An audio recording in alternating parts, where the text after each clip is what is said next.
Good afternoon. Okay, not good afternoon.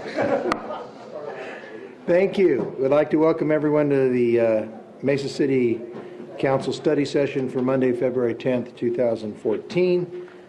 And everyone's here, so we will begin tonight's meeting with a review of the regular council agenda for this evening. Page 2, items 2 through 3D. Mr. Brady. Yes, Mayor. Items 3C through 3E. The applicant has asked that those items be removed. Okay. Items 3C, 3D, and 3E, Charlie Delta Echo, are removed from the agenda. Items 3F through 3J.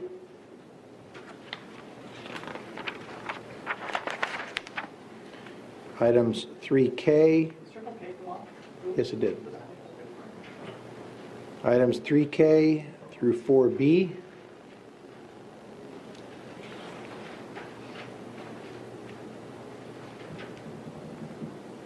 I love your timing on the replacement of the carpet in the city council chambers, by the way. Thanks. Yeah, I know. I think it's a 6-1 vote to do that right now. Items 4C through 4E. Items 4F through 4I. Items 4J and 4K.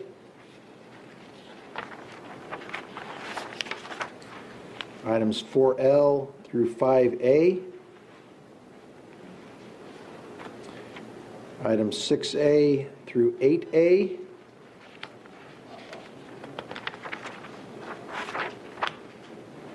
And Circle K didn't go off, they just went off consent. It's 9A. Items 8B through 9A.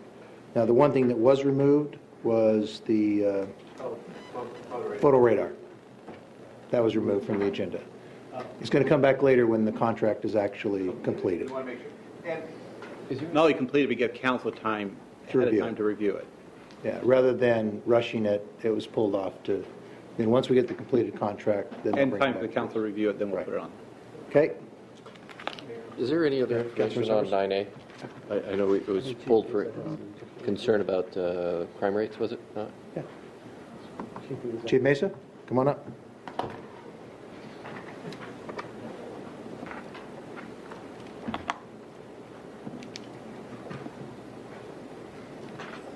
Good evening, Mayor, Council. Wanted to give some clarification information on the Circle K in question.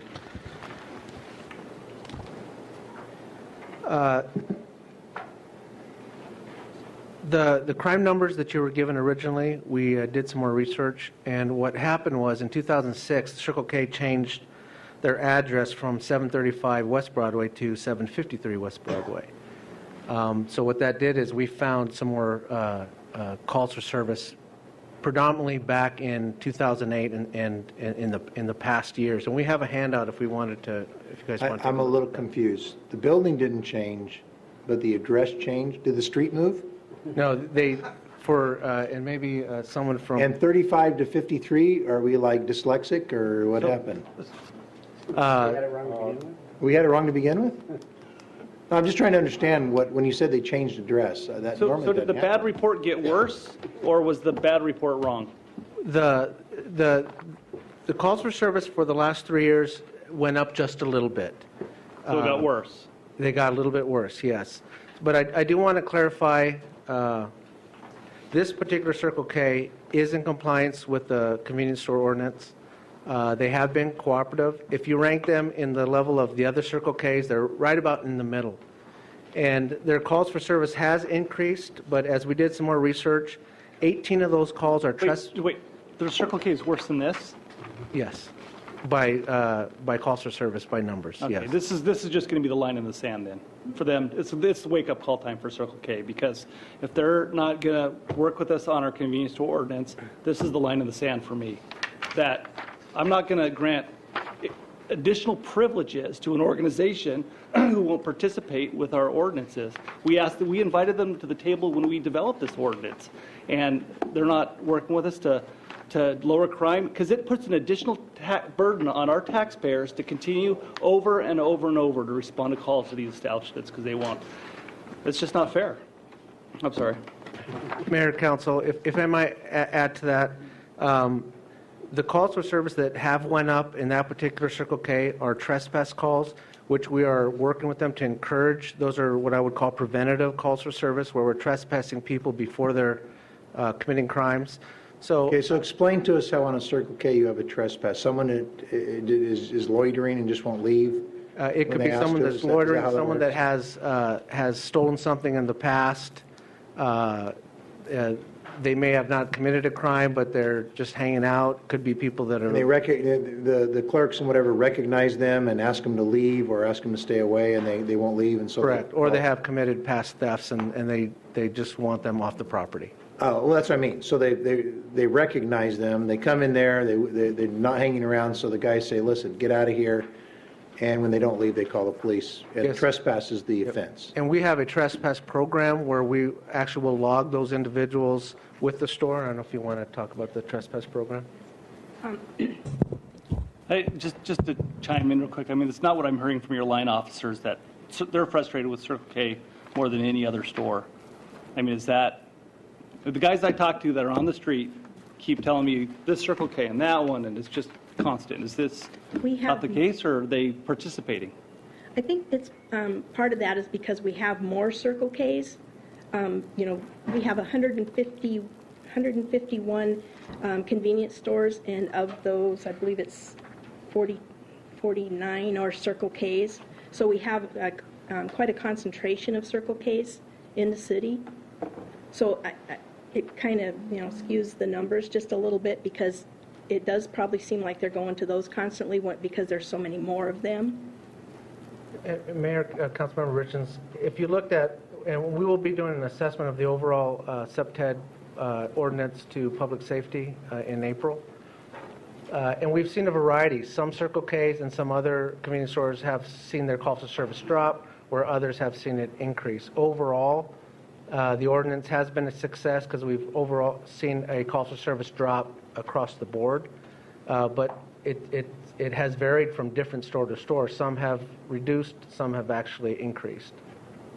But I think the important thing is that they are cooperating with us. They are actually in compliance with the ordinance.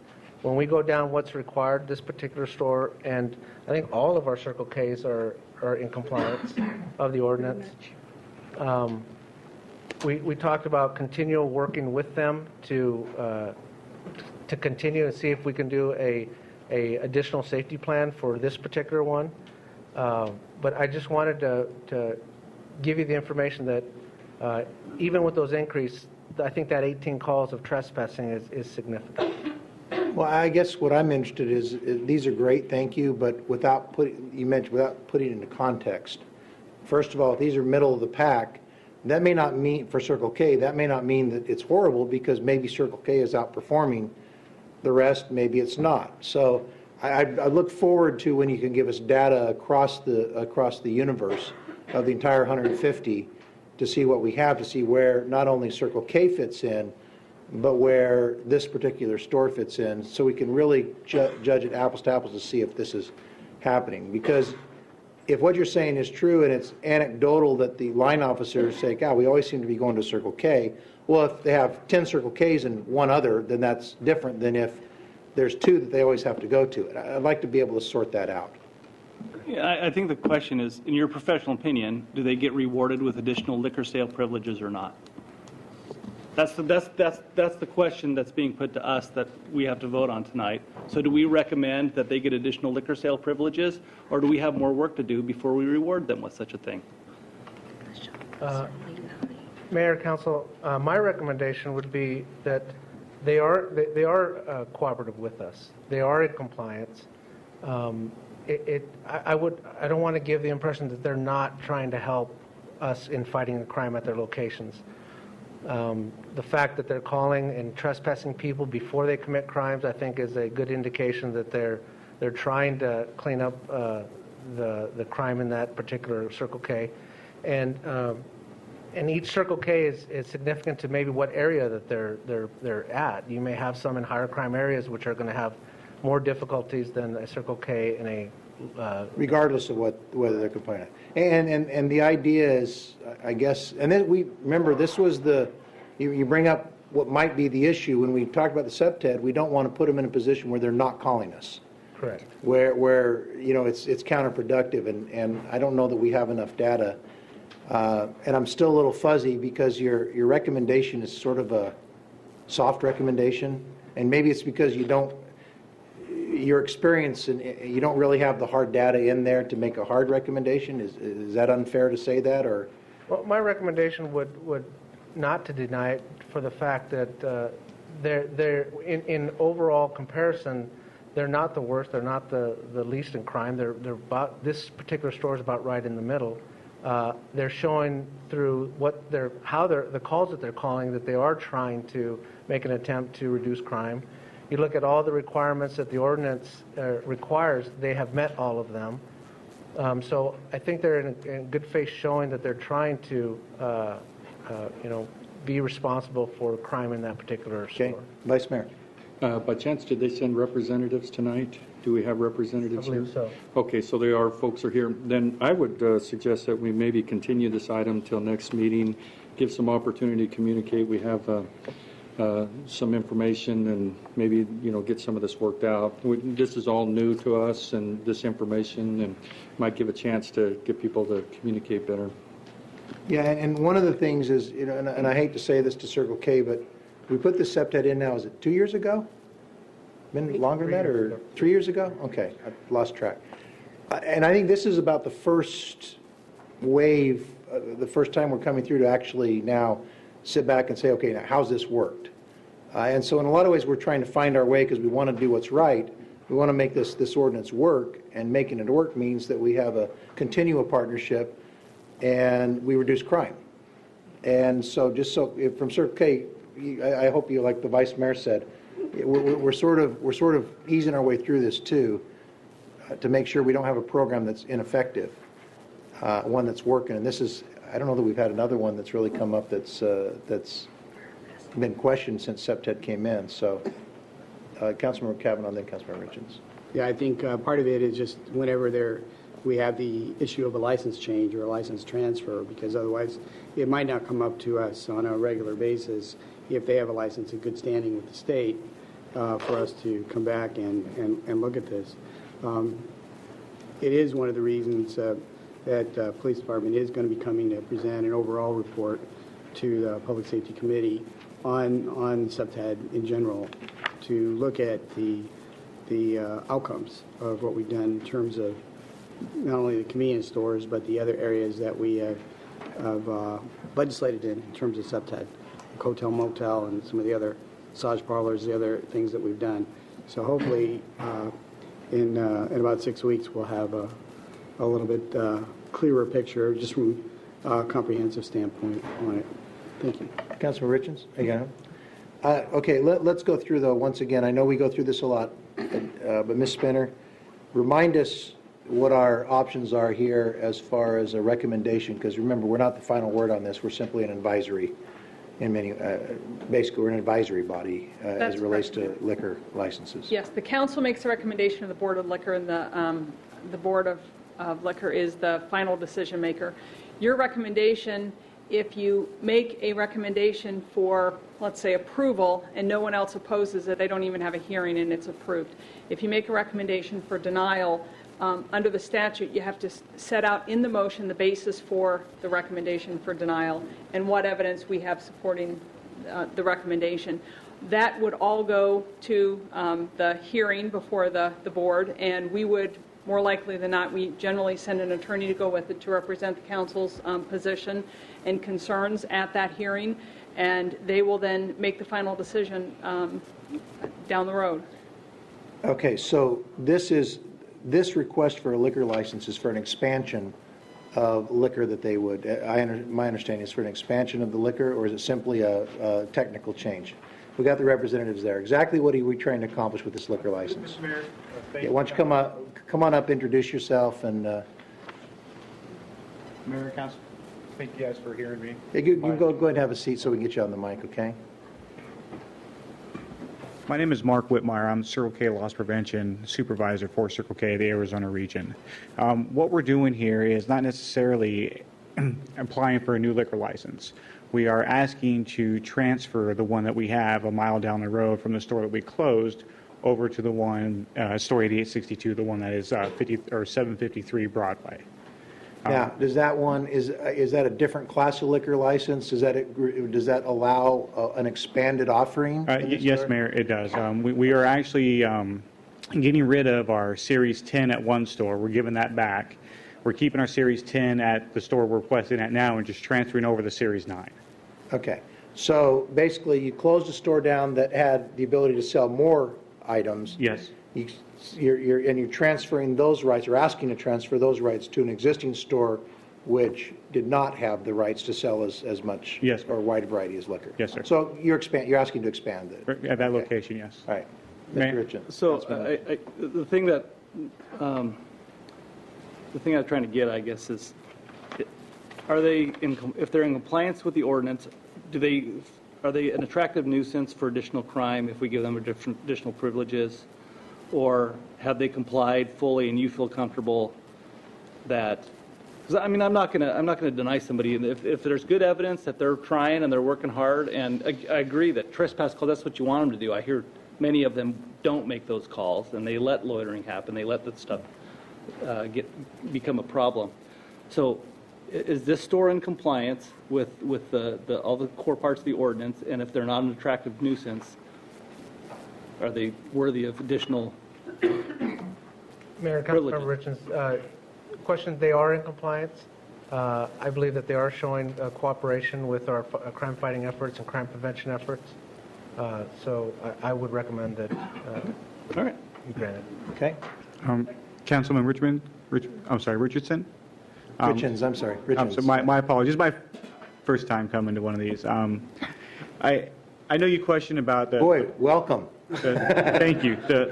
You talked about the police officers, the beat cops that you've heard, how they always go to a Circle K. If you don't mind, I'd like to read you just a quick email from Officer Orr with Mesa Police Department.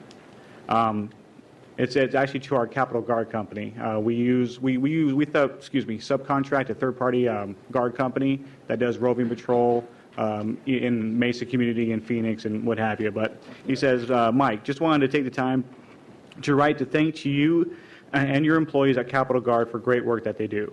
I was assigned to a robbery which took place at a Circle K store in Mesa. The clerk was robbed at gunpoint and the suspect fled the scene on foot. It was later discovered the suspect had a ride waiting for him to be picked up a short distance from the store. The suspect hit several stores in that area over a period of few days. The quick response of your staff at the Arizona Security Center, which is my security center, we have a 24-hour monitoring service that we monitor all stores in the Arizona region 24 hours a day, 7 days a week. So my team assisted the investigation to provide a necessary identification of the suspect, which was used to prove the suspect had indeed robbed a store in Mesa. The suspect was shown the picture of himself inside the store and admitted to robbery in the stores. The rapid response to my request for video still frames of the robbery enabled detectives to have evidence of the crime in their hands in less than 20 minutes. Thank you again. Also, special thanks to Edwin Ortiz, who is my employee, for handling the request quickly and professionally. And that is from Officer Orr with Mesa Police Department. And I just kind of wanted to point out what the Assistant Chief and Patty Gallagher has mentioned. We have stepped up to the table for the past 2 years with the Mesa ordinance. I've been working with Patty for several years now, trying to make sure that we do provide a safe community, not only for our employees, but especially for our customers, for anybody that goes inside there. Yeah, we are proactive. We do more than most. If you want to go by square footage, we have way more cameras than Walmart's, your Targets, any other C-stores. Thank you. We Thank you. appreciate that. Councilmember Summers, do you have a question, comment? No, just a comment for PD. the emails is a nice touch, and I'm very glad that your organization worked well with PD to apprehend those who are responsible for a number of series of robberies. That's great. What I like to look at is the data and how the statistics are trending. The data on this particular store shows it's pretty good. I mean, they're going down from 97 to 62, so we're seeing, particularly over the last 4 years, 79 to 62, seeing a trend in the positive where we're seeing a decrease in crimes. What I'd like to see as you bring this forward, looking at outcomes, isn't necessarily just the raw number of crimes, because my guess is that this includes trespassing, which we don't want to punish the stores for, but looks at things that we were concerned about, like smash and grabs, where people are able to go in, the beer is stored up at the front, they grab the beer, they run off, and that's under shoplifting. Armed robbery, thefts, because drug sales, those things we know that the SEPTEB can have a significant influence. And when I look at these photographs, I'm seeing some very positive aspects of this particular store. For example, I see the lighting, even though it's during the day. I know that it's lit underneath. I can see through the glass of if they show it. One of the concerns that our law enforcement had was that when you cover these windows up with all sorts of usually beer and cigarette signs, you can't see the clerk inside, and that puts that clerk at risk. In this particular store, I can see straight through, would be able to see straight through those windows. There doesn't seem to be any dark or hidden corners. Nobody knew that Redbox was still selling movies, apparently. I thought it was all on iPad now. And I hate those phones.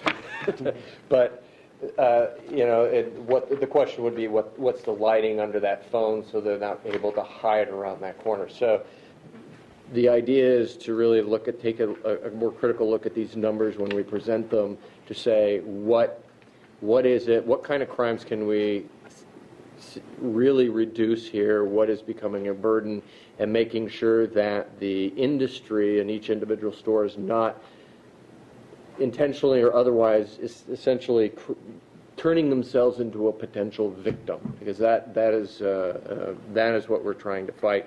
Certainly have them calling for people who are hanging around. That's something that we want to encourage, and we may even be, through our search of ID, might be able to find people that who have wants and warrants. So that kind of information, more detailed information when it goes back to public safety, would be very useful. Okay. Well, we have a recommendation from the police department. Vice Mayor, you still want to? No. Oh, you're okay? All right. Mayor, Okay. I just wanted to Yeah. confirm Councilor Richards. one more thing on this one is that the trend where they're trending up at this store, and I appreciate the anecdote. I appreciate, that you guys helped in that incident. For every anecdote you have, I'll tell you another one about Circle K. I patronize your stores. I see what goes on. So, most of the time my feet stick to the floor too, so you could use a little cleanliness issue as well. But the trend line is indicating this store is on pace to double the number of calls for service over last year. Is that a result of heavily participating in our program? Is it because they're doing the right thing that they're calling? Are these all trespass? Or is there a crime issue? I can address that. Okay. I think this is kind of hard to understand the way I wrote it. Right. That's why I'm asking the question. Yeah, because that's their overall calls for service. That includes all the the traffic stops, everything. Because if an officer pulls someone over, as they're going through that intersection, they'll use that address. So that includes everything. Really, when you look up here in the yellow part, you can see that it's trending down and then it's going to level, which is what we wanted. It was down to 60 that first year. The second year, when it was fully in, when you had the ordinance fully in effect for a full year, it went up to 62. And we kind of expected that because we taught, through the education part of it, we taught people how to call the police, when to call them. We gave them a DVD that every employee had to watch to learn that. So we expected those calls to go up just a little bit. And then the second full year, then that you see that they went down. Because they did make those calls, we were able to go and make those arrests, and it did away with that thought on the street, that you can go to Circle K to commit your crime because they won't call. So that helped to do away with that, and so we see it kind of went up, down, and then it's just kind of level now. So. Okay? All righty. We can talk about it more upstairs if we need to. All right, thank you. Okay. Here reports on meetings or conferences attended. Councilmember Summers. Quite briefly, I was at a SAFECOM meeting in Boulder, Colorado last week. That's where I was on Thursday. We're talking about interoperable communications. It's an ongoing issue within public safety, and it was 7 degrees below zero. Very happy to be home. Thank you. We're happy you're here too. Anything else? Mr. Brady. Just remind the mayor and council that our next study session will be Thursday the 13th at 7:30 a.m. It'll be our council strategic planning session, and it will be held this year at Mesa's Think Spot at Red Mountain Library. Okay, thank you. But Thank. Have a motion to adjourn, Councilmember Luna, second Councilmember I was looking at you and saying Kavanaugh. Glover. All in favor say aye. Aye. We are adjourned. See you upstairs.